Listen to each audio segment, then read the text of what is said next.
Chances are you're leading or participating in a lot more meetings or interviews over Zoom or its competitors than you did a few years ago.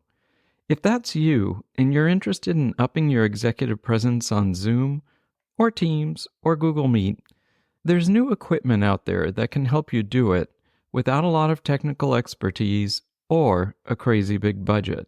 A company called Elgato, that's spelled Elgato, recently released a close-to plug-and-play teleprompter at a relatively affordable price point.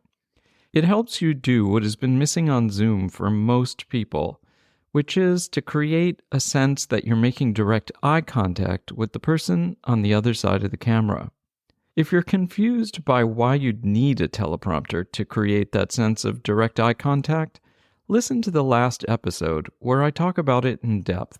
That's episode 6, Make Direct Eye Contact and Improve Your Executive Presence on Zoom. A link will be in the show notes. So this teleprompter from Elgato seems to be really popular. I was on a wait list for about 2 months before I got mine, which tells me that a lot of other people have been waiting for something like this to come out, whether they want to use it on Zoom or for other purposes like creating YouTube videos or other content. Today, though, we're going to be talking about using it for Zoom.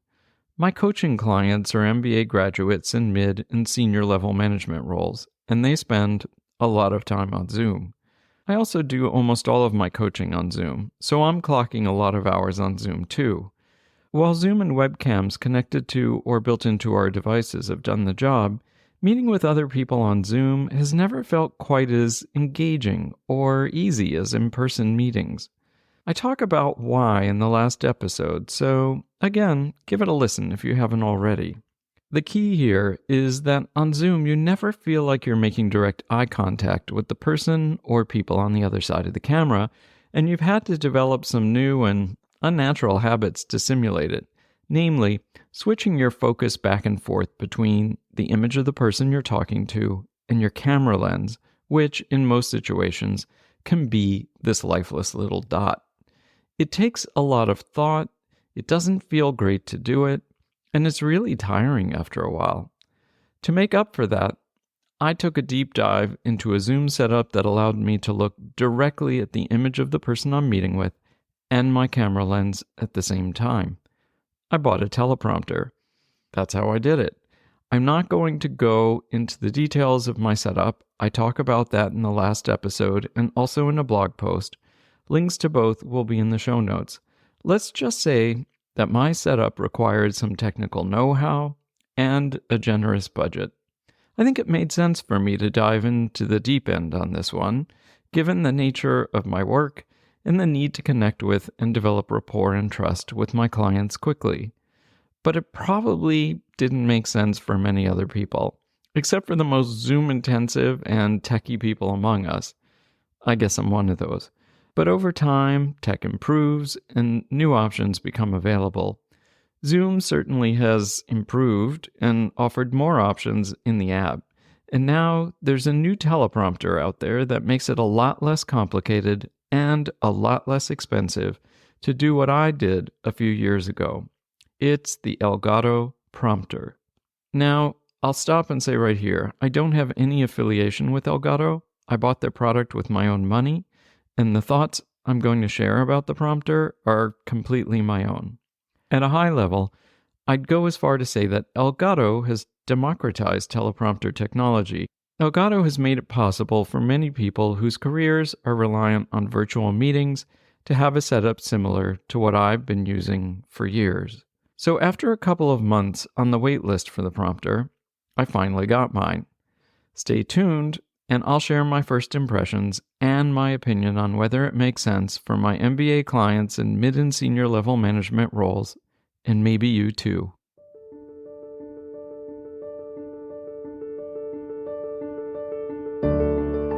I'm Doug Lester, an executive coach and career strategist to MBAs and ambitious professionals. I've worked one-on-one with well over 1,000 people, helping them craft compelling work-life narratives and advance satisfying, meaningful careers.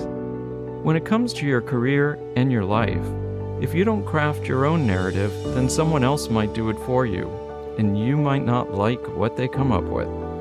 So let's work together on your narrative now. Before I dive into the details on the Elgato prompter, I'll admit up front that this isn't a full tech review. It's more first impressions. My impressions about how the Elgato prompter differs from the Almost Pro setup I've been using for the past few years. So this isn't going to go too deep or be overly long, I hope.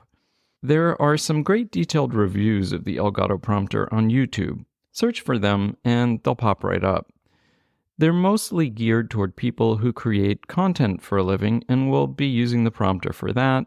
So the people doing the reviews are used to dealing with camera setups, and they have a direct financial incentive to use tech like the prompter.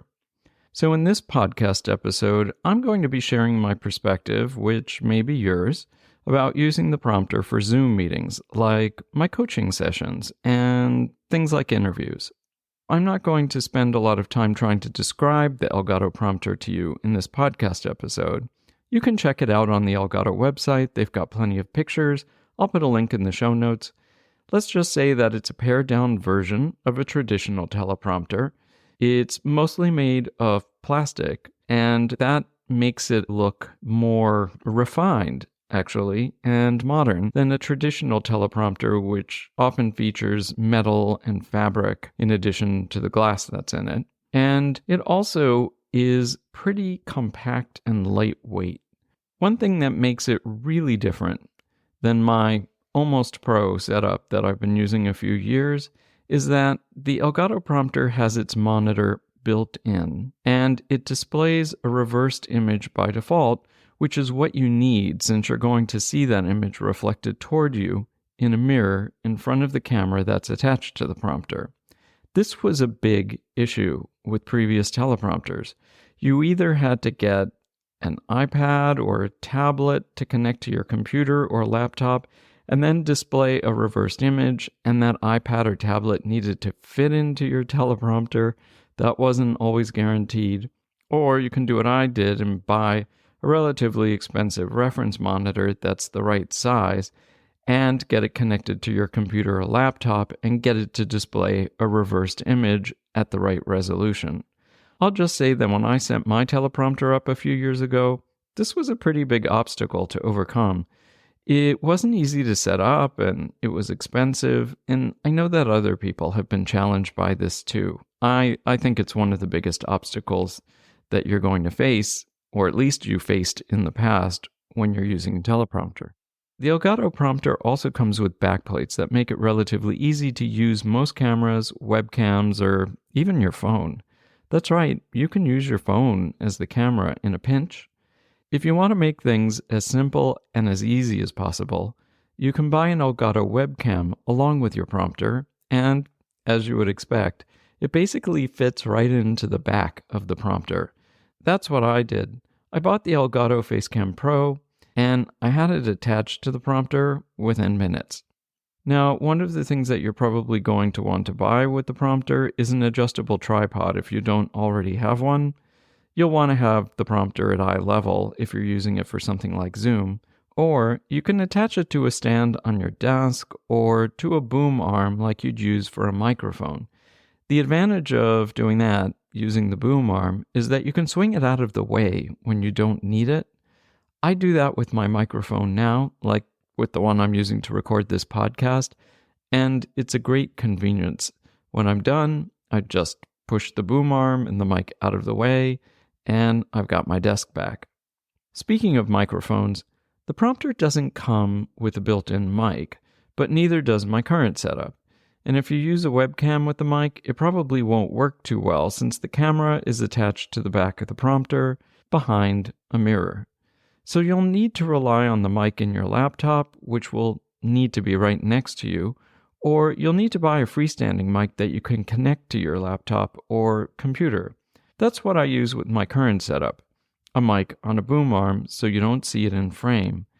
I'm trying to approximate the sense of being in a room together with my clients, so it makes sense to have the microphone out of frame. If you use a mic like this, be sure to take into consideration the potential for feedback. It's pretty dependent on the specifics of your own setup, so I'll just note that it's something that you're going to need to think about and test. Of course, you can also use AirPods or something similar, and generating feedback probably won't be an issue. But for me, that look works against the sense of being in a room together with my clients. I'll leave the choice up to you. Before I talk about the software that comes with the prompter, I wanted to mention a big difference I've noticed using Elgato's Facecam Pro and using the Sony a6400 mirrorless camera with a high-end Sigma lens that I have connected to my teleprompter now. It's the background. With my Sony camera and Sigma lens, I can achieve a really soft and beautiful blur of my background. And it happens in the optics of the lens and not using a filter. It really does look great. The blur is called bokeh, and it gives my zoom image a vaguely cinematic look. Given that my clients come to me for moments of reflection, it helps to have a calm, peaceful background, and the blur does that. It sets the tone.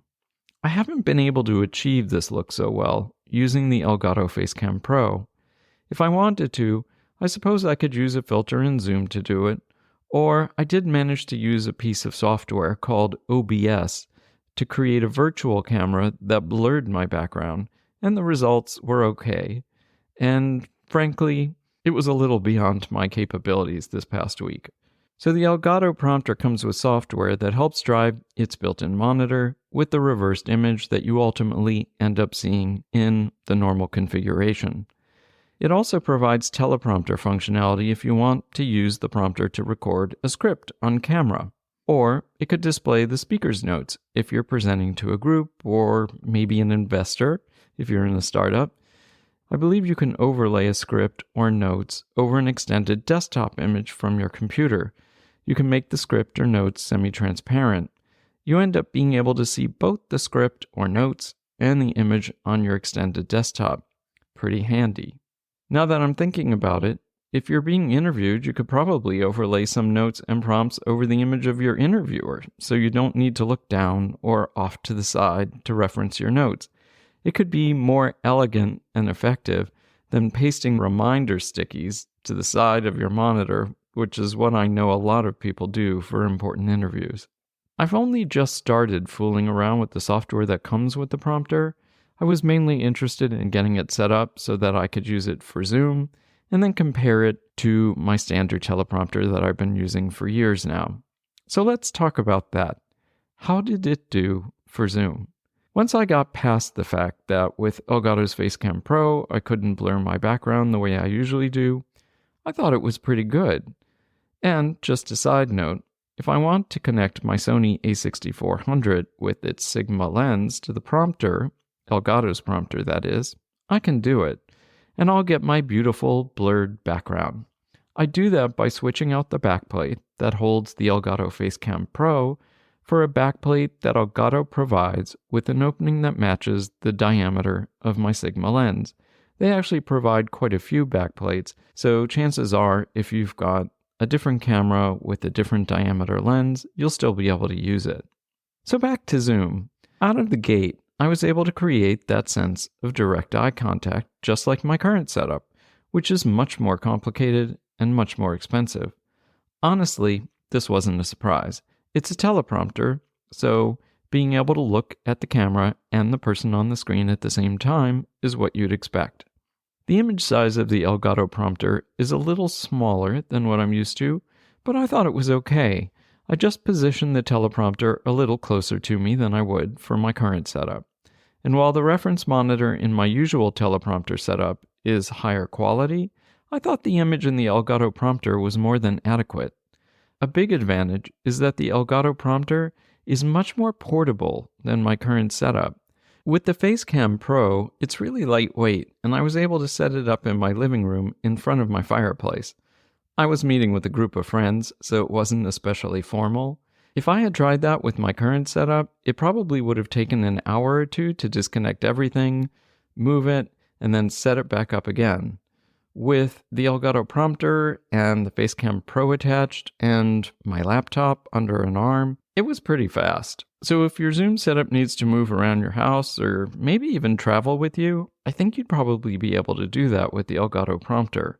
Another advantage is that you only have two cables coming off the prompter, one for the camera that's installed in it and one for the built-in monitor. In my case, I was using a USB camera, that's the Elgato Facecam Pro, and the monitor is also USB, and both devices are powered by their cables, so they don't have a separate power cable to deal with. Now, speaking of USB, the monitor in the prompter actually uses a USB-C to USB-A cable. This caused me a brief moment of, well, let's call it irritation, when I needed to find a USB-C to USB-C cable that would be high enough quality to connect the prompter to my laptop, which only has USB-C ports. Luckily, I had one stashed in a drawer in my office. That hiccup aside, the Elgato prompter is an easy to set up and easy to transport piece of equipment. I was talking with a friend who also bought one, and we were considering how simple it would be to travel with the prompter. It doesn't come with any kind of carrying case, and it does have a mirror in it, so you have to think about that. But we thought you could probably find a small box with some cushioning, or some cushion that you add into the box, and you'd be able to take the prompter to another location, or even on a plane as a carry-on if you need to. I think I may actually do that on an upcoming trip, one that I have to do a little work on too, with clients. Beyond the USB-A cable problem, the Elgato prompter was really easy to set up. I managed to get past a blank screen problem on the initial setup that apparently some people experience by watching a YouTube video. I'll link to it in the show notes.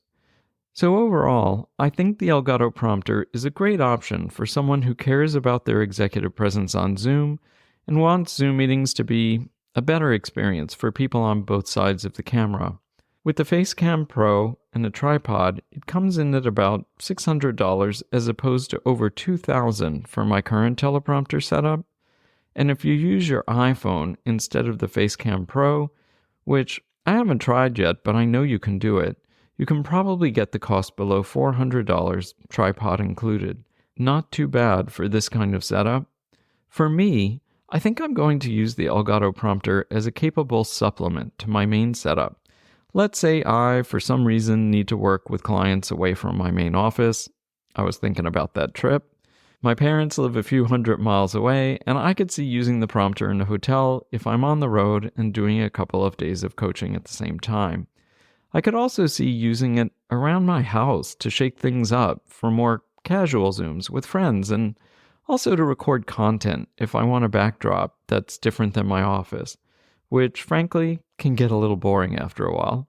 And if I miss the blur in my background, then I can always replace the Elgato Facecam Pro with the camera I use in my main setup, the Sony a6400 with the Sigma 30mm f1.4 lens.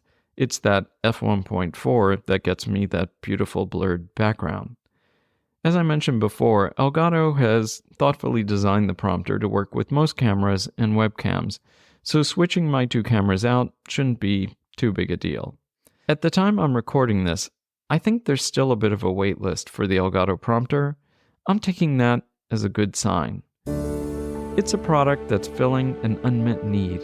And if you're a mid or senior level MBA in a management role who needs to make a strong impression on Zoom, maybe it can meet that need for you too. See you next week, or see you on Zoom.